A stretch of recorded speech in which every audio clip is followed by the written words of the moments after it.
Bonjour chers amis, j'espère que vous allez bien. Alors aujourd'hui une vidéo sur le cours du Bitcoin. Nous sommes ici en unité de temps daily. Je dirai un mot sur le S&P 500 et sur le DXY puisque le cours du Bitcoin et des crypto-monnaies en général est étroitement corrélé à celui de la bourse américaine, donc le SPX, et aussi de l'indice dollar. Donc il nous faut avoir en l'occurrence un SPX dans une dynamique haussière et un DXY à l'inverse du SPX dans une dynamique baissière. C'est aussi simple que ça pour avoir un bull run sur le Bitcoin et les crypto-monnaies de manière générale. Alors ici, vous voyez que j'avais annoncé qu'il nous fallait d'abord casser ici, donc cette résistance-là. Donc ça, c'est l'ancienne ETH, hein, c'est donc le haut de la vague 3 de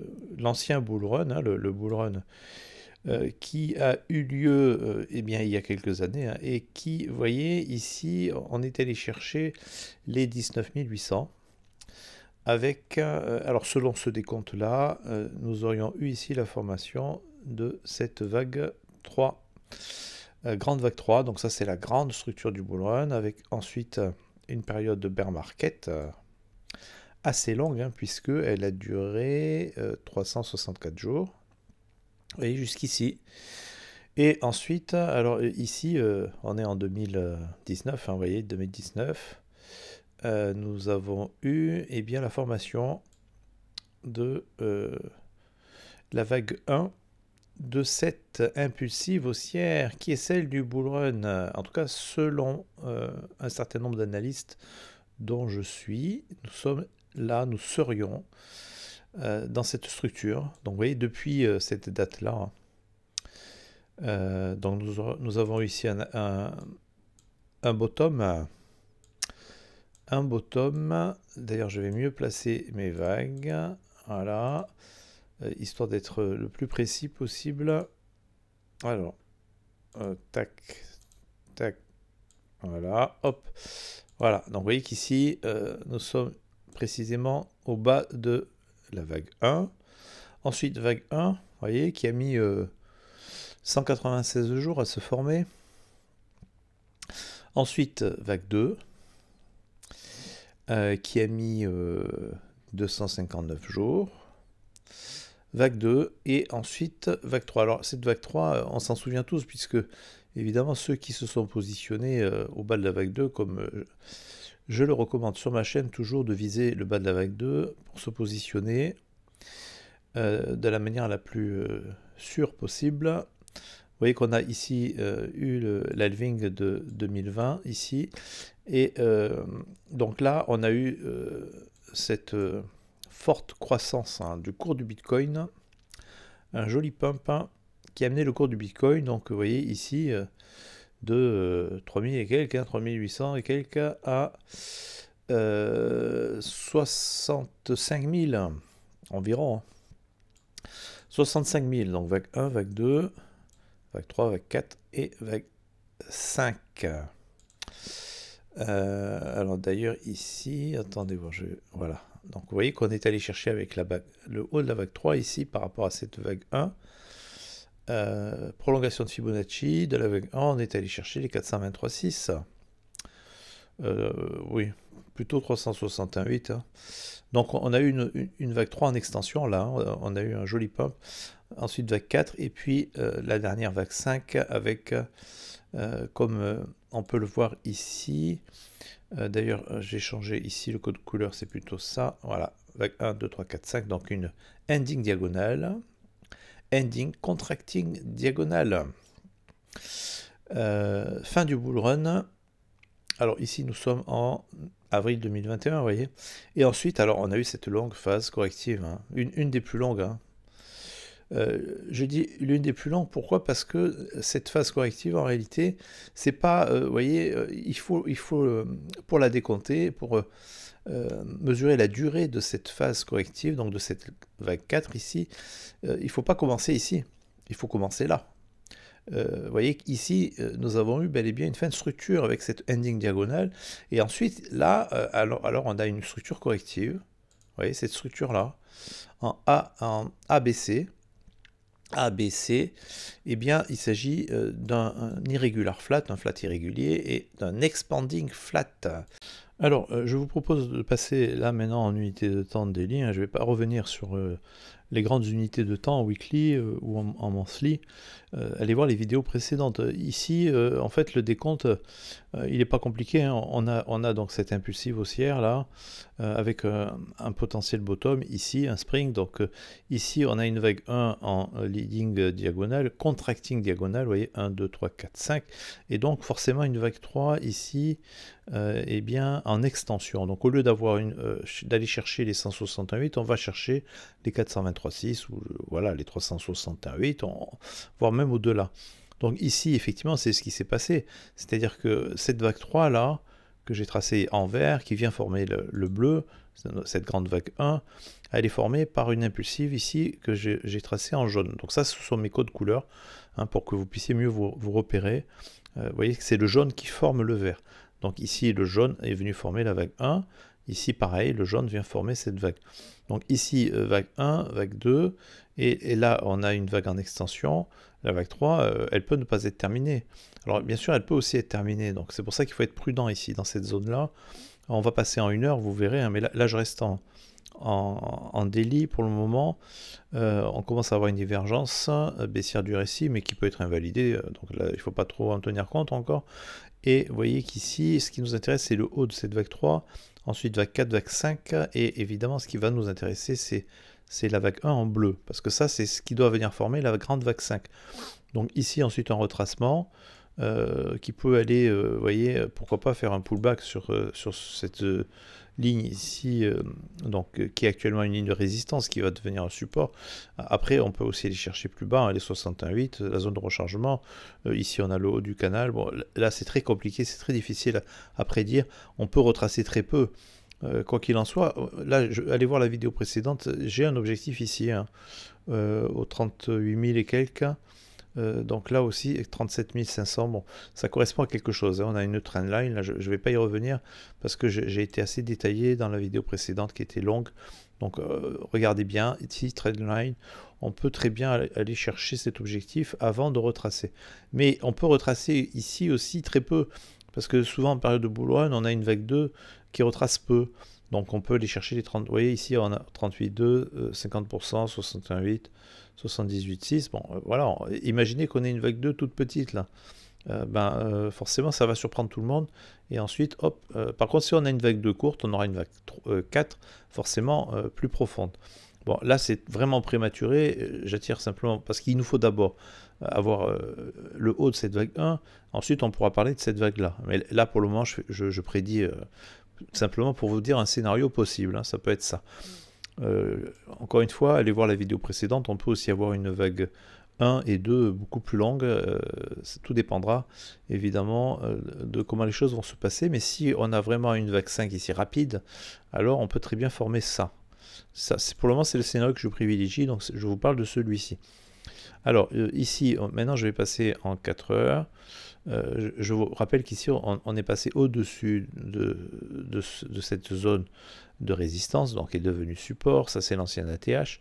J'avais aussi parlé de cet objectif des 25 000, parce que ça c'est le, vous voyez on est ici au haut de la vague, sous vague 4, ici, voilà, cette vague-là, donc il faut venir former un nouveau sommet par rapport à celui-ci, pour être dans une reprise haussière. Donc c'est important de passer ici, cet objectif. Tous les analystes n'ont pas forcément les mêmes objectifs, mais moi c'est un objectif en termes idiotistes qui est très important, c'est celui-ci. Donc 25 200, et ensuite il y en aura d'autres, mais bon pour le moment on s'arrête là. Comme objectif, ça sera déjà pas mal si on arrive à casser tout ça. Ici je vais passer maintenant en 4 heures. Voilà, donc en 4 heures. Ici, vous voyez que, alors on a toujours ici notre impulsive en jaune, et ce qui vient former l'impulsive en jaune, c'est cette impulsive en gris clair. D'ailleurs, je vais la mettre en évidence. Voilà. Vous voyez ici, sous vague 1, sous vague 2, hop, vague 3. Ensuite, ici vague 4, avec Ici d'ailleurs une structure en running flat, allez voir la vidéo précédente, c'est très important, cette structure elle est très bullish. D'ailleurs, bon là on peut d'ailleurs, bon là j'avais mis, voilà, je la mets plus vraiment en évidence, je peux rester comme ça maintenant. Et ensuite, normalement on a une vague 5 à former. Cette vague 5 elle peut encore être assez longue parce que évidemment si on veut avoir des objectifs assez hauts pour le haut de notre vague 3, ici en vert, donc je vous rappelle, hein, aux alentours des 33 000, 34 000. En tout cas, si on veut venir casser cette zone ici de résistance, alors il nous faut une vague 3 ici en vert, un objectif assez élevé encore. Donc cette vague-là, en vague 5 ici, vous voyez en violet, elle peut ne pas être terminée. Et donc ça, ici on a, alors effectivement, donc on parle de la vague 5 en gris clair. Cette vague 5 en gris clair, elle doit être formée par une structure, donc ici en violet ou en fuchsia, hein, c'est cette couleur là, rose. Ici, alors pour le moment c'est ce décompte là, mais après ça peut changer. Moi j'ai décompté une sous-vague 1, sous-vague 2, sous-vague 3, sous-vague 4, et là il nous resterait à former cette vague là. Après cette vague là, elle peut être terminée ici parce qu'on a eu, vous voyez, on a eu un sommet plus haut que celui-ci là, hein, que le précédent. Pourquoi est-ce que on n'aurait pas une vague 5? Alors techniquement c'est possible. On pourrait ici avoir eu la fin de notre vague 5 en gris, ici, et ensuite donc le haut de notre vague 3 en jaune, évidemment, pareil ici, auquel cas ici on viendrait former la vague 4 maintenant, pourquoi pas aller chercher cette zone de support ici, là, c'est possible aussi, ou alors, eh bien, on a des objectifs plus élevés ici. Alerte, c'est quoi ça? Non, bon, on s'en fiche. D'accord. Alors, ici, vous voyez, comme je l'ai tracé ici, on n'aurait pas terminé. Auquel cas, la vague 5 ici, hop, vous voyez, elle pourrait faire ça. C'est-à-dire qu'ici, on aurait une vague 1, vague 2, vague 3, ou si on est au 268, par exemple, vague 4, et enfin vague 5. Auquel cas, on pourrait, pourquoi pas, hein, ceux qui sont des traders, là, eh bien, poser son setup ici, ici le stop loss, ici, et ici, vous voyez que on vient chercher un objectif aux alentours des 27 000, 28 000, ou avant, hein, si vous voulez pas trop prendre de risque. En tout cas, ici, il y a l'objectif des 268, alors pourquoi ne pas aller chercher cet objectif-là? Voilà, alors ça, je m'adresse aux traders, pas aux investisseurs ici, hein, pour ça, mais ça c'est à vous de voir. Moi je suis plus en mode spot, vous le savez, mais même en mode spot, vous pouvez faire ce trade. L'intérêt c'est que là vous ne ferez pas liquider. Si vous êtes en spot, si jamais ça marche pas, si le cours redescend, c'est pas grave, vous allez vous repositionner plus bas et vous attendez que ça monte. Mais là, pour ceux qui font du trading avec un effet de levier, ce que je recommande pas aux débutants, encore une fois, alors il vous faut placer un stop loss, donc sous le dernier creux ici, hein, STB saut par exemple, sous ce saut, ou LPS ici, là, et ensuite un objectif de vente. Voilà, ou vendre par palier au 168, 268, 423, 6. Ça aussi c'est une méthode, hein, pour ceux qui font de l'Elliott Wave, on peut vendre par palier. Ou alors vous vendez en une seule fois un objectif raisonnable. Voilà, bon. Donc voilà, ici, donc ça c'est, voilà, trade possible. Ici, moi j'ai placé, vous voyez que j'ai mon schéma Wyckoff avec ASC, AR, STB à saut, puisqu'on vient former un creux plus bas que le précédent. Rebond, on retourne au haut du canal. Ensuite, on retourne au bas du canal, mais on ne vient pas former un nouveau creux. On ne forme pas de spring, en fait. On fait un LPS, comme ici, d'ailleurs. Ici, pareil, on a eu un LPS, on n'a pas eu de spring.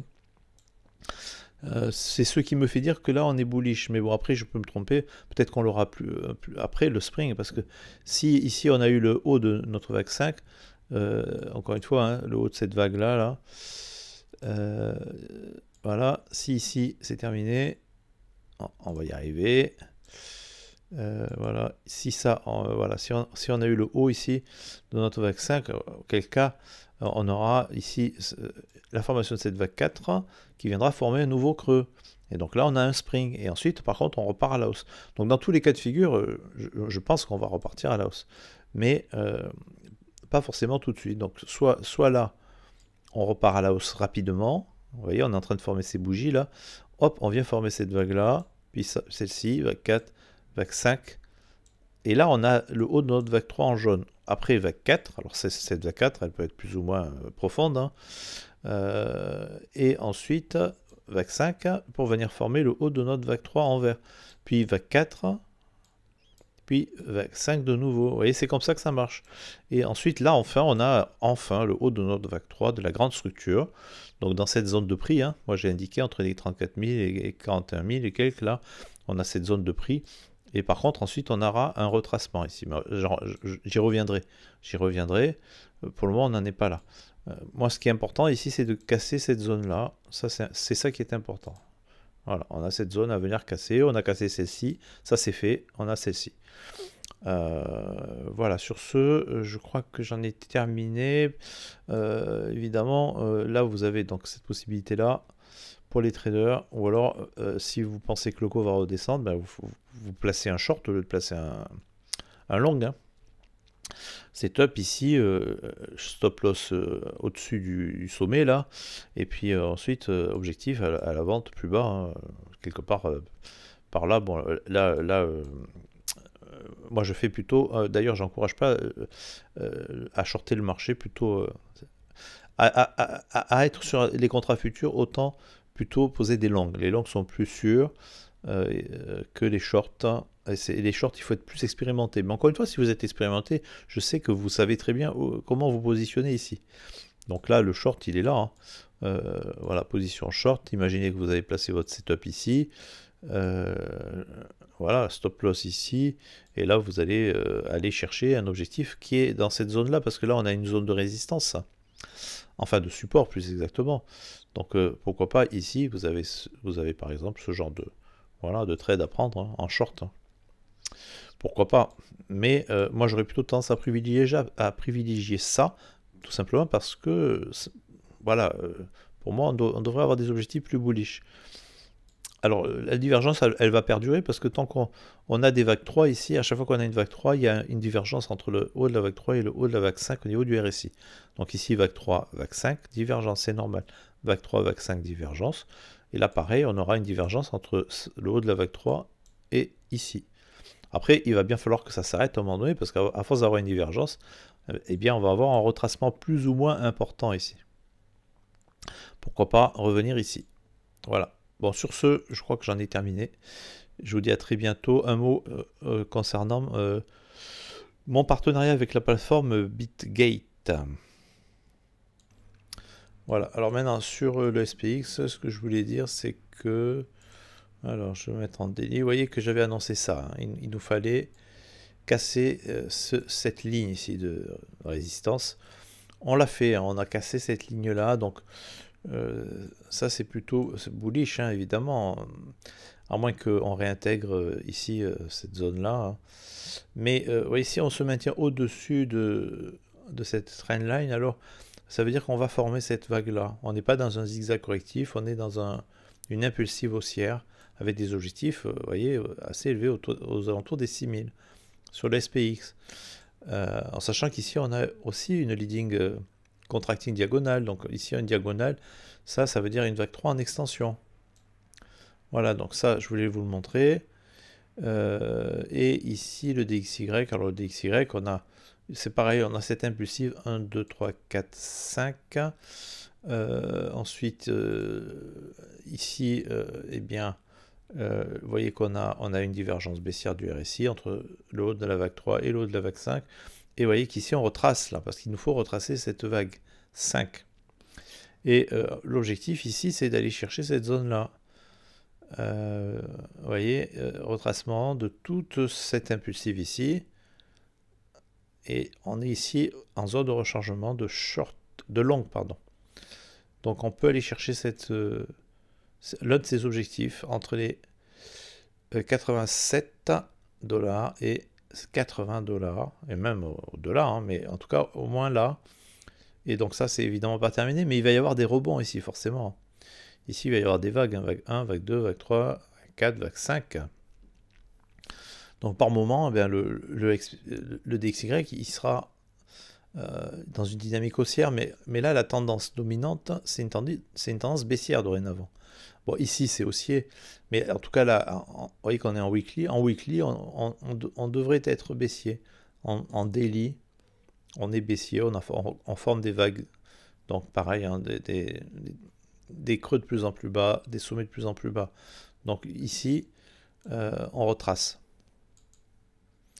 Et ça c'est important parce qu'il nous faut être dans cette dynamique-là, avec un DXY qui baisse, un court tendance baissière sur le DXY pour que le BTC puisse pumper. Voilà, c'est ce que je voulais vous montrer aujourd'hui. Alors je vous rappelle que vous pouvez me suivre sur Twitter pour avoir des analyses régulières sur le cours du Bitcoin. Vous voyez que vous avez ici pas mal de choses. Entre deux vidéos, si vous voulez être tenu informé de l'actualité du cours du Bitcoin, mais aussi, vous voyez que je fais pas mal de partages ici, hein, d'autres analystes qui ont fait leurs preuves, qui vient corroborer ou confirmer eh bien, mes propres analyses et idiotistes. Donc n'hésitez pas à nous rejoindre. Je vous rappelle, j'ai consacré une vidéo sur une offre promotionnelle de la plateforme BitGet, qui à mon avis est appelée à devenir une plateforme, l'une des principales, hein, à terme en tout cas, puisqu'elle se développe bien. Et elle propose, voyez, alors ici vous avez donc une offre promotionnelle, effectuez votre premier dépôt pour partager une cagnotte de 3000 USDT de bonus de trading. Alors ici, donc il y a une vidéo qui est consacrée, allez voir si ça vous intéresse, évidemment, vous avez tout le détail. Le principe c'est que, eh bien, si vous déposez, voyez, 200 $, vous avez 30 $ de bonus de trading. Alors il faut vous inscrire avec mon lien d'affiliation et faire un dépôt. Si vous déposez 1000 $, vous aurez 100 $ de bonus de trading, en sachant que les dépôts peuvent se faire aussi en mode spot. C'est-à-dire que moi j'ai insisté, puisque j'ai ce partenariat, le BitGet sait que sur ma chaîne, je privilégie le mode spot parce que je m'adresse pas seulement aux personnes vraiment confirmées, mais aussi aux débutants, à ceux qui souhaitent investir, mais qui ont un profil d'investisseur plutôt que de trader. Évidemment, c'est tout à fait possible d'être intéressé à ma chaîne en tant que trader, mais voilà, donc pour moi il en faut pour tout le monde, donc j'encourage le mode spot. Donc vous pouvez faire un dépôt en spot et vous avez les mêmes avantages ici, les mêmes bonus de trading, parce qu'on peut très bien faire du trading en mode spot, c'est beaucoup, évidemment c'est beaucoup plus sûr. Après en mode futur, avec les futurs, on peut prendre des effets de levier. Donc ceux qui savent faire, encore une fois, ceux qui savent faire, ils savent que je m'adresse à eux, enfin ils savent qu'ils sont concernés. Et évidemment, ceux qui ne savent pas faire, ben, si ça ne vous dit rien, le trading, les stop-loss, les futurs, les effets de levier, c'est que ça ne vous concerne pas. Ça veut dire que vous êtes un investisseur, vous avez un profil d'investisseur, ça veut dire que vous achetez de la crypto-monnaie et vous la revendez au bout d'un certain temps, par palier. Donc si vous suivez la méthode de la chaîne, vous revendez vos crypto-monnaies durant toute la durée du bull run, en respectant certaines règles, évidemment. Il ne s'agit pas de revendre n'importe comment. Mais ceux qui font du trading avec des effets de levier, x1, x2, x3, x4, x5, x10, etc., sachez que vous pouvez aussi bénéficier de ces bonus de trading jusqu'à 100 $, voilà, en vous inscrivant par mon lien d'affiliation. Voilà. Alors sur cette vidéo, j'explique aussi la différence entre le trading en mode spot et en mode futur, quels sont les risques, les avantages et les inconvénients, quelles sont les méthodes d'investissement que moi je recommande en tout cas, etc., etc. Donc allez voir cette vidéo, elle est assez complète. Sur ce, je vous dis à très bientôt. Alors en conclusion de cette vidéo, je vous rappelle que vous pouvez tout d'abord bien évidemment vous abonner à la chaîne ainsi qu'au Discord, et si vous avez aimé cette vidéo, alors merci de mettre un petit pouce bleu et de mettre un commentaire auquel je répondrai sans tarder. Vous pouvez aussi demander l'analyse d'une crypto-monnaie de votre choix Sur ce, je vous dis à très bientôt pour de nouvelles analyses.